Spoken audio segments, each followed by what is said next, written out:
Fly Dubai की flight 981 Dubai से रूस के रोस्टॉफ ऑन डॉन एयरपोर्ट की ओर आगे बढ़ रही थी। 55 यात्रियों और 7 क्रू सदस्यों के साथ यह विमान अपने गंतव्य के करीब था, मगर मौसम ने मुश्किलें खड़ी कर दी। तेज हवाएं, मूसलाधार बारिश और बादलों से भरे आसमान के वजह से रनवे को देखना नामुमकिन हो रहा था। कॉकपिट में तनाव बढ़ रहा था और ईंधन तेजी से कम हो रहा था। हर निर्णय महत्वपूर्ण था। क्या पायलट सुरक्षित लैंडिंग कर पाएंगे या यह उड़ान एक हादसे में बदल जाएगी? आइए फ्लाई दुबई 981 की इस रोमांचक और दिल दहला देने वाली कहानी को जानें। 18 मार्च 2016 को दुबई में लगभग 8:45 बजे फ्लाई दुबई के क्रू रूम में 2 पायलट और 5 केबिन क्रू मिलते हैं। हवाई अड्डे पर रात की शिफ्ट की तैयारी हो रही थी। इस क्रू को दुबई इंटरनेशनल एयरपोर्ट से रूस के रोस्टॉफ ऑन डॉन एयरपोर्ट और फिर वापस दुबई जाने वाली फ्लाइट को संचालित करना था। डिपार्चर का समय दुबई के समयानुसार रात 9:45 पर निर्धारित था। फ्लाइट कुल 4 घंटे और 35 मिनट की होने वाली थी, जिसमें इसे लगभग 2800 किलोमीटर कवर करना था। रूस के रोस्टॉफ ऑन डॉन में लैंड करने के बाद पायलटों को फिर से वापस दुबई के लिए फ्लाइट भरना था, जिसका मतलब यह था कि क्रू सुबह 6 बजे से पहले वापस घर नहीं पहुंच सकते थे। इस वीडियो में सभी समय को दुबई के समय के रूप में संदर्भित किया जाएगा, क्योंकि क्रू वहीं के थे। पायलटों ने अपनी ब्रीफिंग सामग्री देखनी शुरू की तो उन्होंने देखा कि रोस्टोव ऑन डॉन में मौसम बहुत खराब था। एक कोल्ड फ्रंट रात में आने वाला था, जो अपने साथ तेज पश्चिमी हवाएं और साथ ही बारिश की बौछारें और संभावित तूफान लाने वाला था। कोल्ड फ्रंट के समय पर ठंडी हवाएं गर्म हवाओं के साथ मिलती हैं, जिससे मौसम में बदलाव होता है। रोस्टोव ऑन डॉन को एक जटिल हवाई अड्डा माना जाता था, क्योंकि वहां बार बार विंड शीयर देखा जा सकता था। विंड शीयर का मतलब है हवाओं की दिशा और गति में अचानक परिवर्तन होना, जिसके कारण विमान प्रभावित हो जाता है। इन सभी कारणों के वजह से इस हवाई अड्डे पर केवल कैप्टन ही टेक ऑफ और लैंडिंग करा सकते थे। दोनों पायलटों ने पिछले 28 दिनों के दौरान काफी उड़ानें भरी थीं। इस उड़ान से पहले दोनों ने पर्याप्त आराम किया था। उन्होंने पहले कभी एक साथ उड़ान नहीं भरी थी, लेकिन बड़ी एयरलाइनों में यह आम बात थी। कैप्टन 38 साल के थे और उनके पास कुल 6000 घंटे का उड़ान अनुभव था, जिसमें से उन्होंने 4680 घंटे बोइंग 737 पर बिताया था। सितंबर 2012 में फ्लाई दुबई में शामिल होने से पहले उन्होंने हेलियोस एयरवेज, एक्सेल एयरवेज और मलेशियाई एयरलाइंस के लिए उड़ान भर चुके थे। फर्स्ट ऑफिसर 37 वर्ष के थे और उनके पास 5800 घंटे का उड़ान अनुभव था, पर उनके पास बोइंग 737-800 को फ्लाई करने का मात्र 1100 घंटे का अनुभव था। इसके पहले उन्होंने सेस्ना 421, ATR 42, 72 और एयरबस A320 को फ्लाई किया था। दोनों पायलटों का अनुभव बोइंग 737 पर अधिक था, जिसे वे अब संचालित करने वाले थे। कंपनी ने दुबई में जितना संभव हो उतना ईंधन भरने का निर्णय लिया था, क्योंकि दुबई और रोस्टोव ऑन डॉन के बीच ईंधन की कीमत में बहुत अंतर था, भले ही इससे विमान का वजन और इंक्रीज हो जाए। इस प्रैक्टिस को टैंकरिंग फ्यूल कहा जाता है। उनके पास उड़ान के लिए जरूरत से कहीं अधिक ईंधन था, जिससे उन्हें रोस्टोव ऑन डॉन में खराब मौसम की स्थिति में बहुत अधिक समय और विकल्प मिलेगा। लेकिन दिलचस्प बात यह है कि यह अतिरिक्त ईंधन, जिसका होना लगभग सभी सामान्य परिस्थितियों में बहुत अच्छी बात है, लेकिन यहां पर यह श्रृंखला की पहली कड़ी बनेगा जो आगे होने वाली घटना की ओर ले जाएगा। पायलटों के ब्रीफिंग पैक में उनके आगमन के समय की महत्वपूर्ण मौसम रिपोर्ट या सिगमेट इशू होने के बाद भी नहीं था। सिगमेट एक मौसम चेतावनी संदेश होता है जो पायलटों और एयर ट्रैफिक कंट्रोल को खतरनाक मौसम स्थितियों के बारे में बताता है, जैसे कि तेज आंधी, बवंडर और भारी बारिश। यह संदेश विमानों की सुरक्षा के लिए बहुत महत्वपूर्ण होता है। इस सिगमेट के हिसाब से रोस्टॉफ ऑन डॉन एयरपोर्ट पर ग्राउंड से लेकर 15,000 फीट तक टर्बुलेंस यानी कि तूफान की आशंका थी। हवाई यात्रा के दौरान विमान के अचानक हिलने डुलने को टर्बुलेंस कहते हैं। यह वायुमंडल में हवा के तेज बदलाव से होता है। तूफान से विमान में झटके लगते हैं, लेकिन आमतौर पर यह हानिकारक नहीं होता है।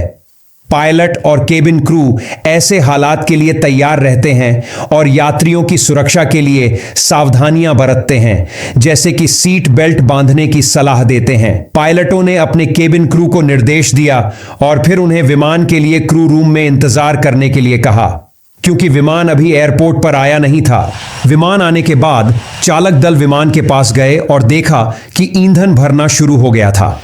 पायलटों ने तय किया कि पहले चरण के लिए फर्स्ट ऑफिसर उड़ान भरेंगे और गंतव्य के करीब पहुंचने पर कैप्टन लैंडिंग की जिम्मेदारी संभालेंगे, क्योंकि रोस्टॉफ ऑन डॉन एयरपोर्ट एक क्रिटिकल एयरपोर्ट है।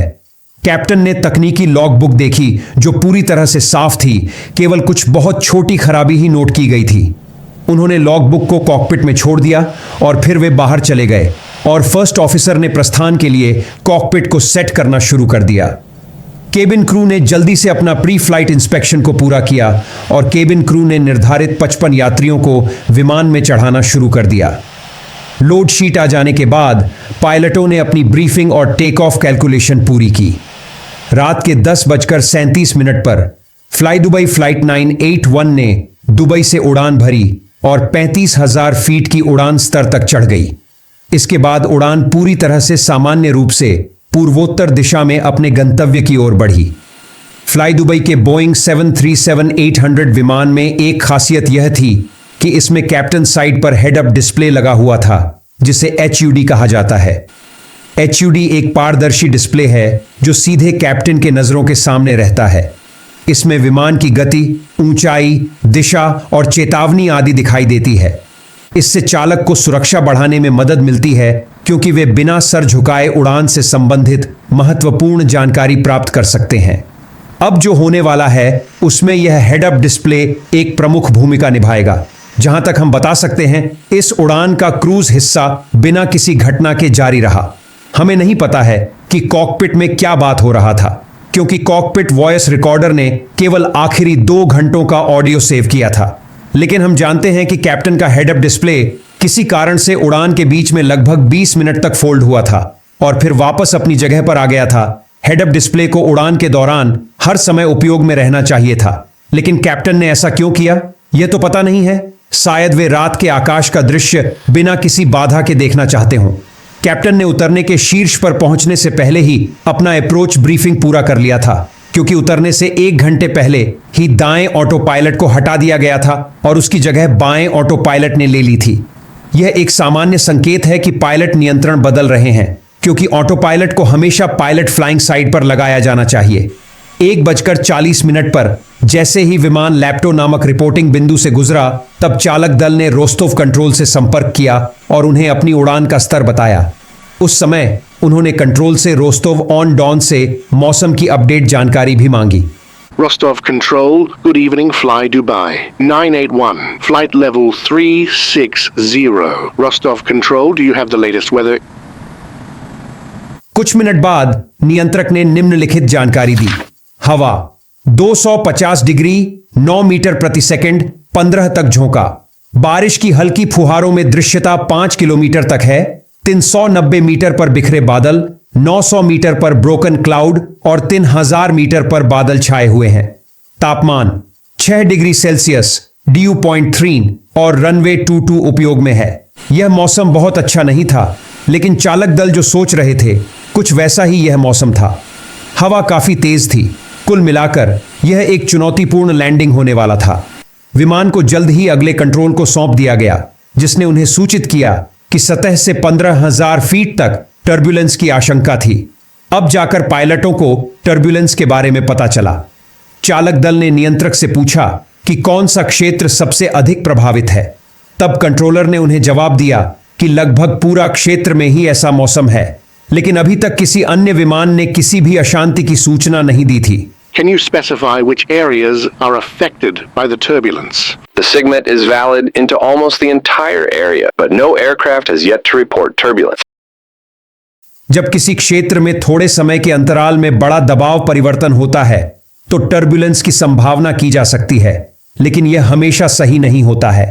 2:17 पर चालक दल ने उतरने का अनुरोध किया और कंट्रोल ने उन्हें शुरुआत में फ्लाइट लेवल 190 तक उतरने की मंजूरी दे दी। Fly Dubai 981, requesting descent clearance. Fly Dubai cleared to flight level 190. जब वे फ्लाइट लेवल 190 के करीब पहुंचे तब फर्स्ट ऑफिसर ने और उतरने के लिए कंट्रोलर से पूछा, जिसके कारण उन्हें रोस्तोव अप्रोच कंट्रोल नियंत्रक को सौंप दिया गया। Fly Dubai requesting further clearance from 190. Fly Dubai, be advised, we have received reports of moderate wind shear in the immediate aerodrome area. Off on डॉन हवाई अड्डे से मध्यम हवा के झोंके की भी खबरें आई थीं।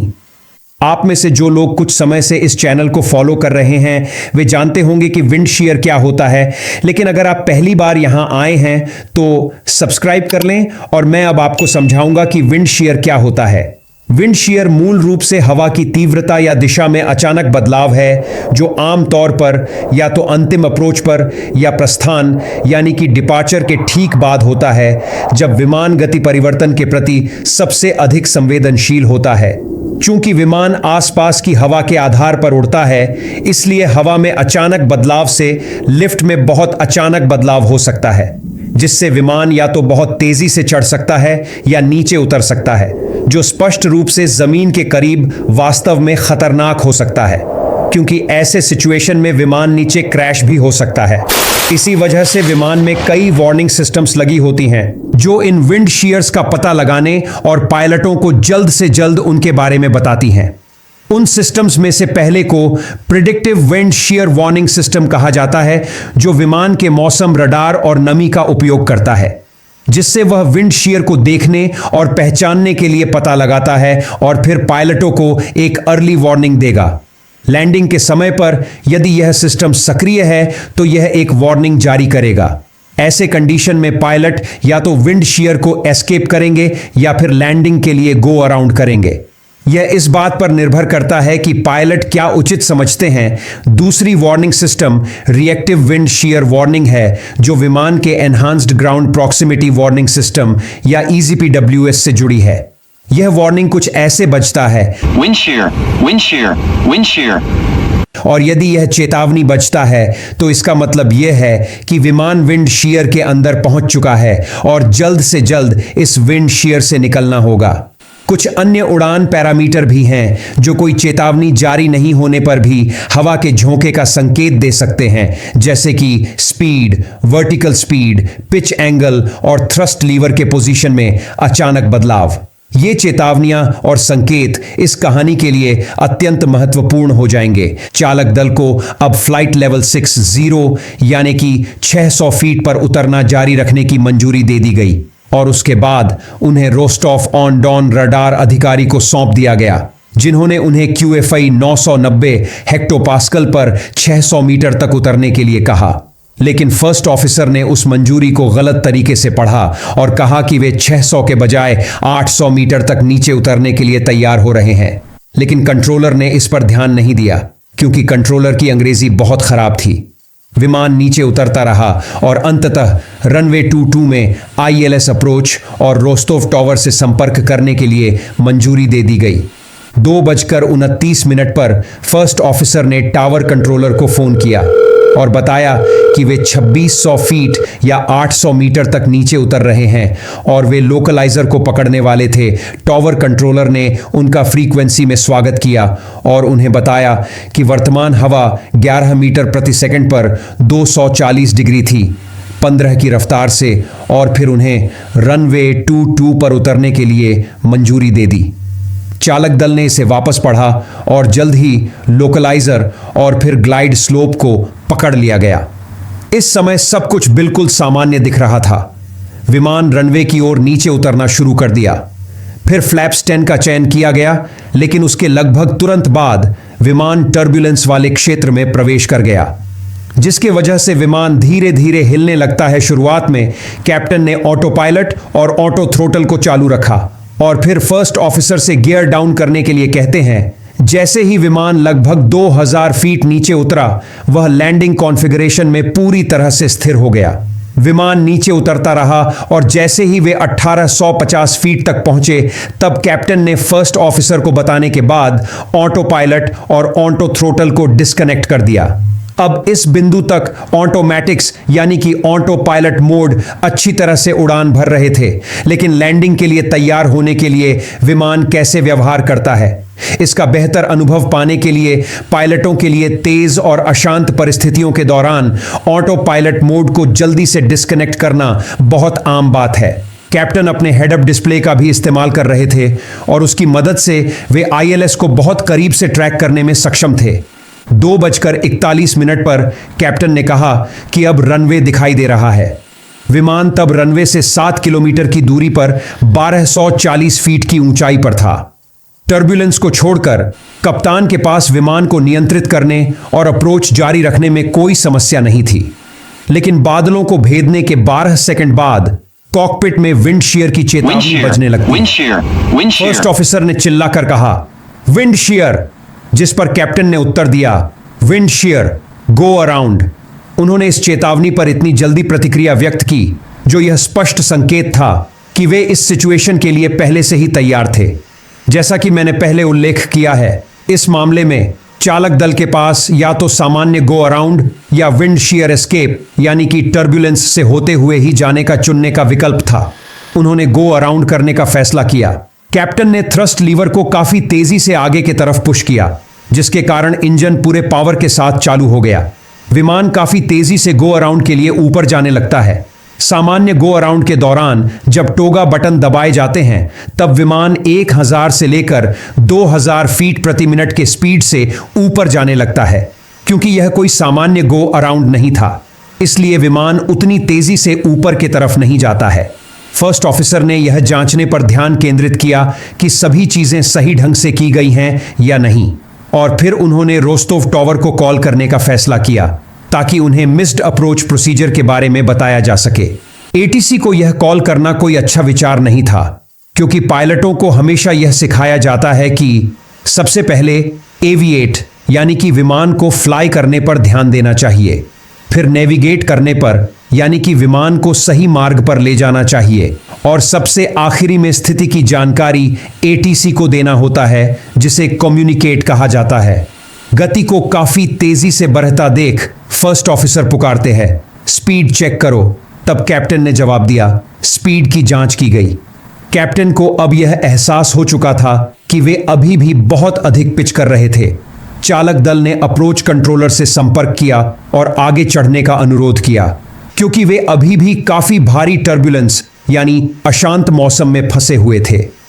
अप्रोच कंट्रोलर की खराब अंग्रेजी के कारण उन्हें वास्तव में उसको यह समझाने में बहुत दिक्कत हो रहा था कि वे क्या चाहते थे, लेकिन अंततः उन्हें 5000 फीट तक चढ़ने की अनुमति दे दी गई।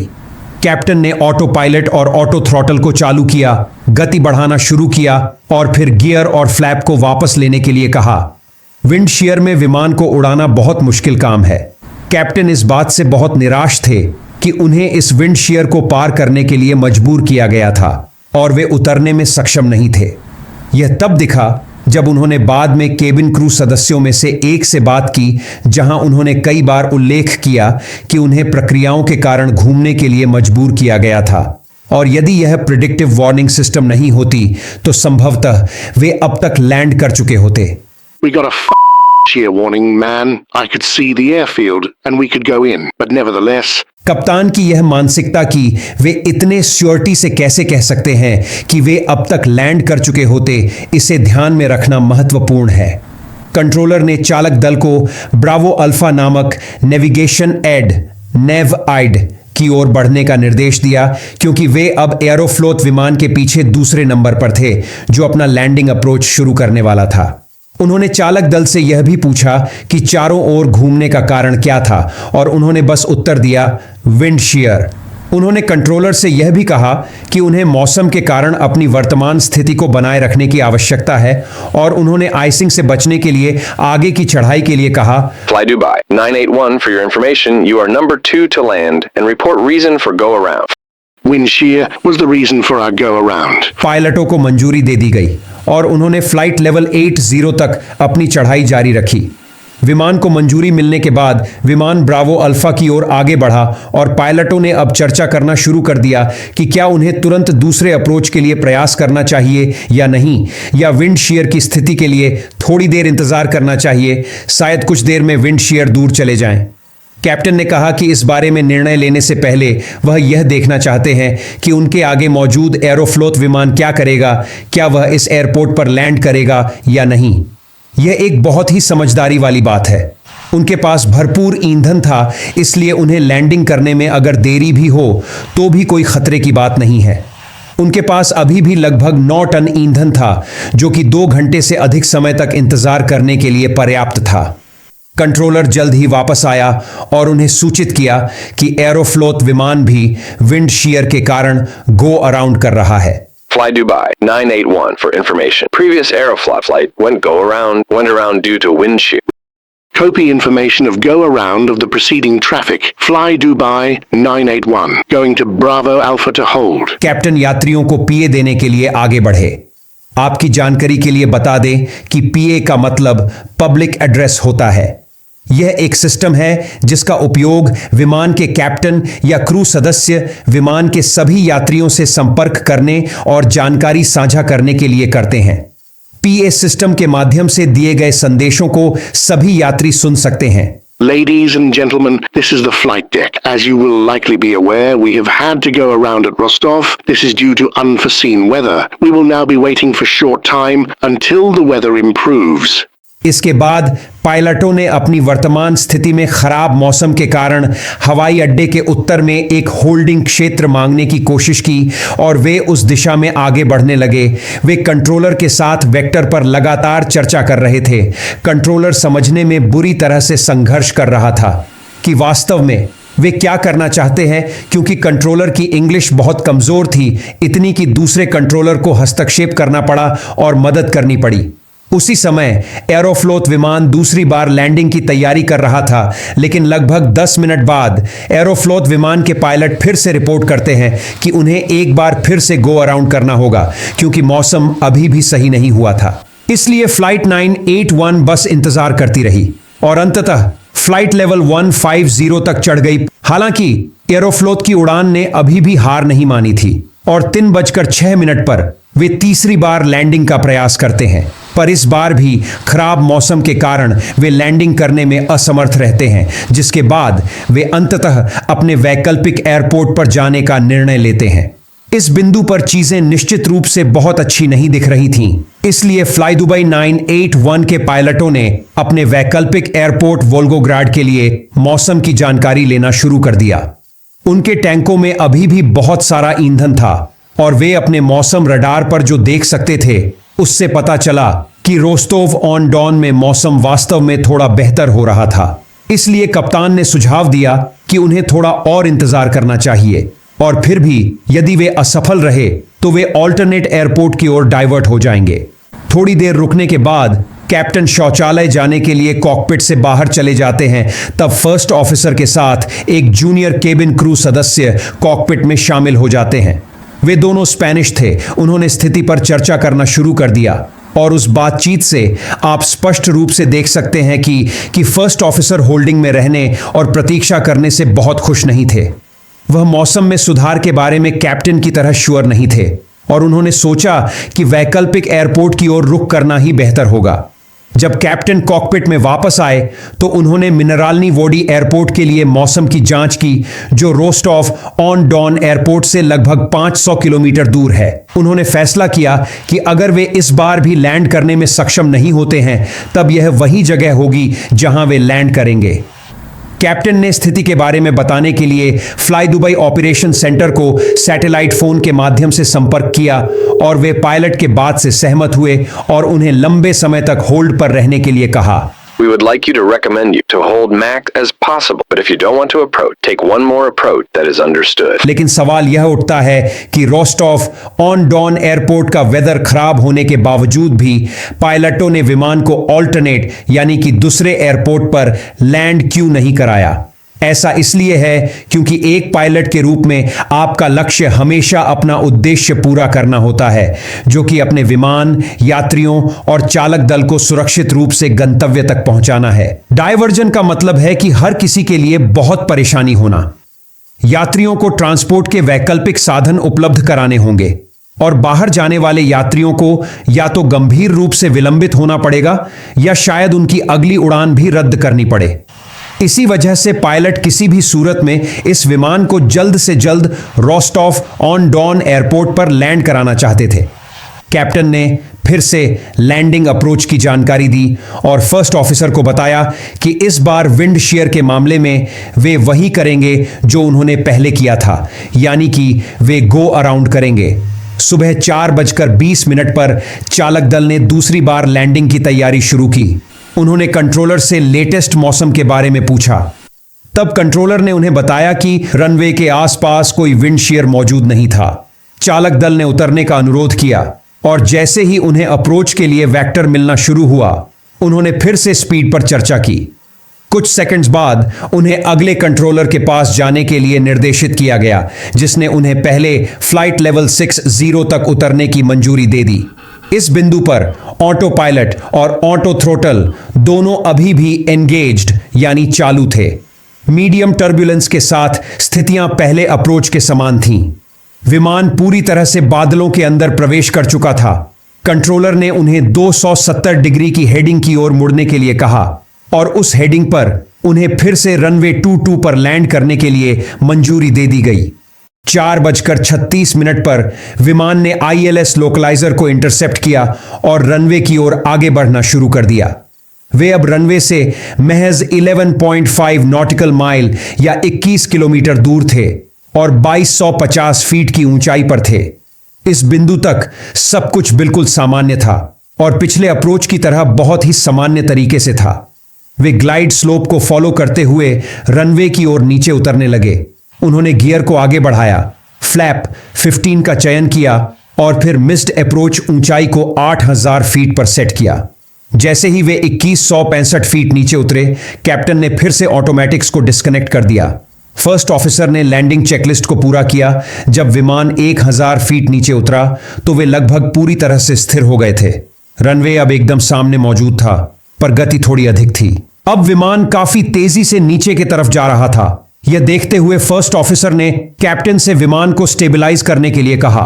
बादलों की विजिबिलिटी और ऊंचाई को देखते हुए संभवतः उन्हें रनवे भी दिखाई दे रहा था, इसलिए यह विश्वास करना उचित है कि वह इस बिंदु पर काफी हद तक उतरने का सोच रहे थे।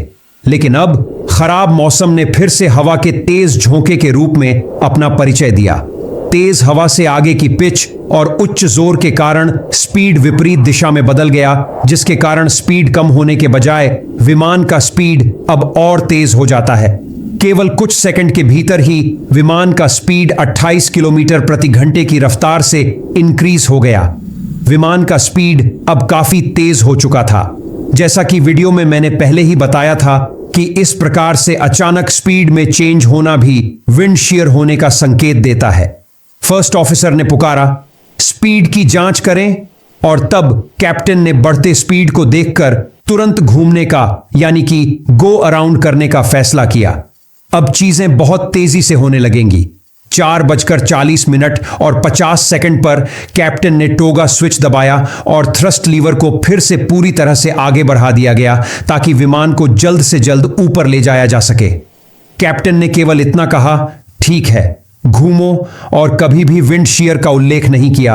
लेकिन चूंकि कोई चेतावनी नहीं दी गई थी और विंड शीयर का उल्लेख नहीं किया गया था, इसलिए फर्स्ट ऑफिसर ने सोचा होगा कि कैप्टन नॉर्मल गो अराउंड कर रहे हैं। वास्तव में यह हल्का विमान पूरे जोर के साथ चढ़ रहा था और आखिरी बार की तुलना में काफी कम ड्रैग के साथ चढ़ रहा था, क्योंकि लैंडिंग गियर को भी अंदर कर लिया गया था।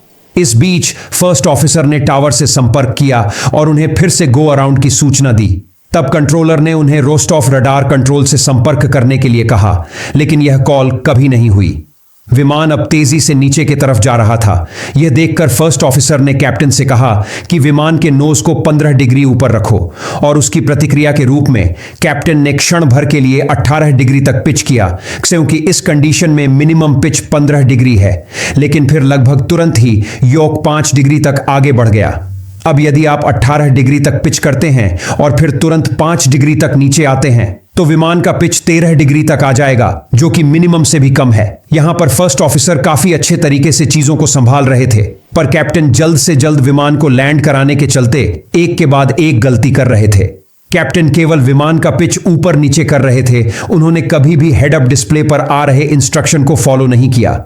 फर्स्ट ऑफिसर बार बार कैप्टन को नोज अप यानी कि विमान को ऊपर करने के लिए कह रहे थे, पर दोनों की दोनों पायलटों का नजर बढ़ाते हुए स्पीड पर नहीं गया। विमान लगातार 370 किलोमीटर या 200 नॉट्स की स्पीड से नीचे की तरफ जा रहा था। 4:41 और 30 सेकंड पर, यानी कि गो अराउंड शुरू होने के 40 सेकंड बाद विमान अपनी अंतिम गंभीर स्थिति में प्रवेश कर चुका था। विमान अब लगभग 10 डिग्री नोज अप और पूरे जोर के साथ 3300 फीट की ऊंचाई पर उड़ रहा था। फर्स्ट ऑफिसर को अब एहसास हो चुका था कि क्या होने वाला है, और उन्होंने हताश होकर कैप्टन को बुलाना शुरू कर दिया। फर्स्ट ऑफिसर ने विमान को वापस लूप में लाने की कोशिश शुरू कर दी। उन्होंने जोर से पुकारा, पुल अप। लेकिन उस समय कैप्टन शायद इतना भ्रमित थे कि उन्होंने फर्स्ट ऑफिसर की बात ही नहीं सुनी। कैप्टन रडर्स को दोनों दिशाओं में रैंडमली पुश कर रहे थे। इससे यह पता चलता है कि कैप्टन अब पूरी तरीके से डिसोरिएंट हो चुके थे, यानी कि उन्हें अब समझ ही नहीं आ रहा था कि वे अब करे तो क्या करे। विमान लगभग 518 किलोमीटर की गति और -40 डिग्री के पिच के साथ लगातार नीचे जा रहा था। फर्स्ट ऑफिसर चिल्लाकर कहते हैं कि सावधान, नहीं नहीं नहीं नहीं नहीं नहीं, ऐसा मत करो, नहीं, इसे खींचो। और थोड़े समय के लिए यह वास्तव में काम भी किया, क्योंकि पिच लगभग -40 डिग्री से 11 डिग्री तक हो गया था। बाद में परीक्षणों से पता चला कि यदि उस बिंदु से रिकवरी जारी रहती और इंजन निष्क्रिय हो जाते और विमान लगातार ऊपर पिच करता रहता तो दुर्घटना से बचा जा सकता था। लेकिन इसके बजाय अब पिच डाउन को फिर से शुरू कर दिया गया। भले ही फर्स्ट ऑफिसर ने अपने नियंत्रण को खींचना शुरू कर दिया ताकि विमान को जल्द से जल्द ऊपर किया जा सके, पर कैप्टन पुल करने के बजाय लगातार पुश कर रहे थे, जिसके वजह से विमान ऊपर ही नहीं जा पाता है। कॉकपिट में अब ग्राउंड प्रॉक्सिमिटी वार्निंग सिस्टम बजने लगता है, पर अब काफी देर हो चुका था। विमान गो अराउंड करने के 40 सेकंड बाद सुबह 4:41 और 59 सेकंड पर 630 किलोमीटर प्रति घंटे की रफ्तार और पूरे थ्रस्ट के साथ रनवे में क्रैश हो जाता है। दुर्घटना के वजह से सभी 62 यात्रियों और चालक दल के सदस्यों की तुरंत मौत हो गई, और रोस्तोव ऑन डॉन हवाई अड्डे के रनवे की शुरुआत में एक बड़ा गड्ढा हो गया। जांच में पाया गया कि इस दुर्घटना का मुख्य कारण खराब मौसम और पायलट की गलतियां थीं। लैंडिंग के समय बहुत तेज हवा और भारी बारिश हो रही थी, जिससे पायलटों को विमान को नियंत्रित करने में कठिनाई हुई। पायलट ने विमान को लैंडिंग करने के बजाय गो अराउंड यानी कि विमान को पुनः हवा में ले जाने का निर्णय लिया, लेकिन इस प्रक्रिया में उन्होंने विमान की ऊंचाई और गति को सही से नियंत्रित नहीं किया, जिससे विमान तेजी से नीचे गिर गया और रनवे से टकरा गया। फाइनल रिपोर्ट में यह पाया गया कि पायलट और को पायलट दोनों ही खराब मौसम में लैंडिंग करने में कम अनुभव रखते थे और उनकी ट्रेनिंग में भी कुछ कमियां थीं। इन सभी कारणों से यह दुखद दुर्घटना घटी, जिसके कारण विमान में सवार सभी 62 लोगों की मृत्यु हो गई। इस दुर्घटना के बाद कई सेफ्टी रिकमेंडेशंस की गईं, जैसे पायलटों को खराब मौसम में लैंडिंग और गो अराउंड प्रक्रियाओं की बेहतर ट्रेनिंग देना, कॉकपिट में बेहतर संचार सुनिश्चित करना, ऑटोमेटिक सिस्टम्स का सही उपयोग सिखाना, अपडेटेड मौसम की जानकारी प्रदान करना और नियमित फ्लाइट सिमुलेटर ट्रेनिंग देना। इन रिकमेंडेशंस का उद्देश्य पायलटों की तैयारी और निर्णय लेने की क्षमता को बढ़ाना है, ताकि भविष्य में इस तरह की दुर्घटनाओं को रोका जा सके। अगर आपको इस वीडियो से कुछ सीखने को मिला है तो यहां एक और वीडियो है कि कैसे इन दोनों पाकिस्तानी पायलटों ने एटीसी द्वारा दिए गए किसी भी निर्देश का पालन नहीं किया और विमान को कराची के घने आबादी वाले क्षेत्र में ले जाकर दुर्घटनाग्रस्त कर दिया। वीडियो को यहां तक देखने के लिए धन्यवाद। मिलते हैं नए वीडियो में।